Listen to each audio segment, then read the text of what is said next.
ஒரு ஜாதகத்தில் லக்னத்துக்கு 5ஆம் இடத்ததிபதி தசை நடக்குதுன்னு வைங்க. அப்போ எதிர்பாலினத்தின் மேலே காதல் அல்லது பாசம், பிரியம் இதெல்லாம் வர்றதுக்கு சான்ஸ் இருக்குது. இதுக்கு வயசு வித்தியாசம்லாம் கிடையாது. அதாவது கல்யாணம் ஆயிடுச்சு ஆகலைங்கிறதெல்லாம் கிடையாது. 40 வயசு ஆகியிருந்தாலும் 50 வயசு ஆகியிருந்தாலும் 5ஆம் இடத்ததிபதி தசை நடந்ததுன்னா எதிர்பாலினத்தின் மேலே ஒரு ஈர்ப்பு வரும். இது இயல்பாக நடக்கிறது. ஒரு சிலருக்கு அந்த ஸ்தானாதிபதி 5ஆம் இடத்துலையும் பாவகிரகம் இருந்து 5ஆம் இடத்ததிபதியும் வக்ரமாகிறார் அல்லது பாவகிரகத்தோடு சேர்ந்து கெட்டு போயிருக்கார் அப்படின்னு வச்சுக்கோங்களேன்.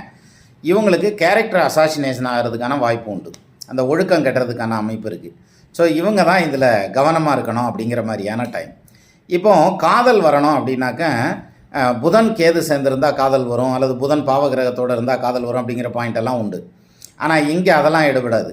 5ஆம் இடத்ததிபதி வீக்காக இருக்கார், 5ஆம் இடம் வீக்காக இருக்குது, அவருடைய தசை நடக்குது அப்படின்னா இது ஈர்ப்பு வரும். இது இந்த இடத்துல கவனமாக இருக்கணும்.